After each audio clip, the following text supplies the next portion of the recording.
تضفيرة بدون جلوتين بخليط لينات متعدد الاستعمالات وبعجينة كأنها عجينة مورقة.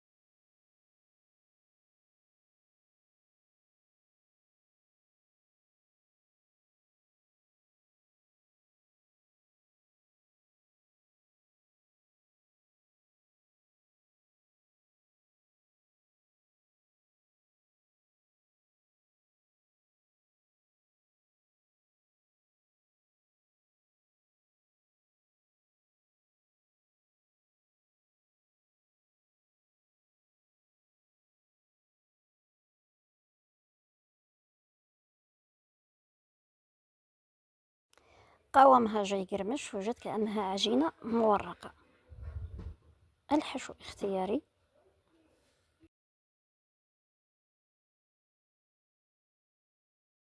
باه ندير الوصفة نحتاج كاس حليب، كيلة حليب دافية، نفس الكيلة تاع الزيت هي كيلة الحليب، نزيد لها بيضة، انا درت حجم صغير، نخلط حتى نخلط الجميع مع بعض. من بعد نضيف مغرفة صغيرة خميرة حلويات، انا استعملت المرجان، المهم تكون خميرة حلويات خالية من الجلوتين. استعمل هنا 12 ملعقة، ما يعادل تقريب بالكيلة تاعي 2 كيلة، الكيلة الاولى مع المرة الثانية ناقص اسبوع. طاحين خالي من الجلوتين، استعملت لينات. نكمل نطم العجين تاعي، تحصل على عجينة متماسكة بلي ما تكونش تلصق، تكون طرية. نكمل كيلة تاع الطاحين تاعي، نخليها ترتاح 5 دقايق، بعد نبدا نشكل بالحلال. الشكل نقدر نستعملو بوراك، حربوش، ونقسمهم كيما نحب. المهم للحشو استعملت نصف صدر دجاج، بصلة، فلفل، ثوم.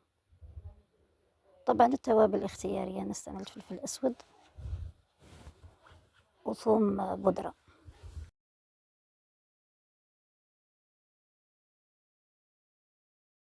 نقسمها على 2، انا درت 2 خبزات. طبعا الشكل يبقى اختياري، انا الشكل بغيت ندير شكل ضفيرة، هي اللي عندها الحشو اكثر دير اكثر، يجي تعمريها اكثر تجي احسن. طبعا الحشو والامور الاخرى تبقى اختيارية، الشكل كذلك اختياري. العجينة رائعة وجيدة، كأنها عجينة مورقة.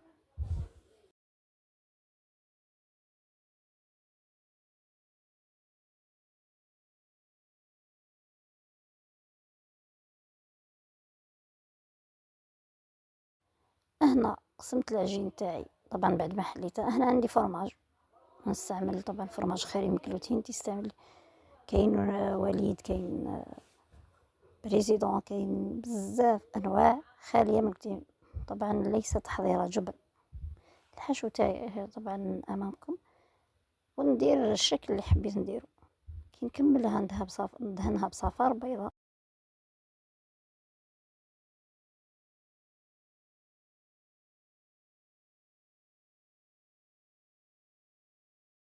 طبعا الشكل استعملته، ديرها كأنها شكل ضفيرة.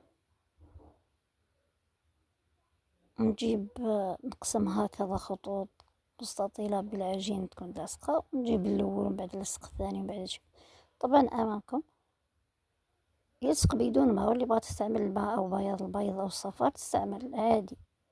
ندهنها بصفار بيضاء مع حليب وزيت، ونزين مجموعة من الحبوب. أنا زينت بسينوج وبذور السمسم، هاي.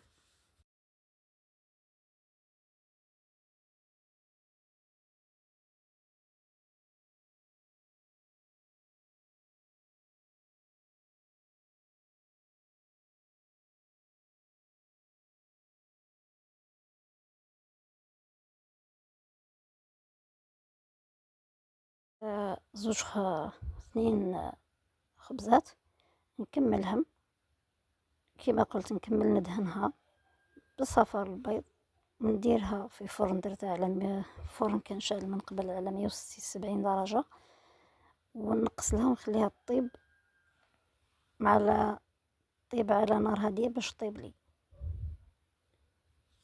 واحد 45 دقيقة.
أنا استعملت لينات خالي من الجلوتين متعدد الاستعمالات الخاص بالمعجنات، وفرينة خاصة بالخبز تصلح كذلك. عفوا، شكل الخبز كي كملته بريباريتو، الآن حنحطو 5 دقايق ومن بعد نحطو في الفرن يطيب لي طبعا على نار هادية كما قلت لكم باش طيب لي مليح من داخل. شهيتكم في الجنة.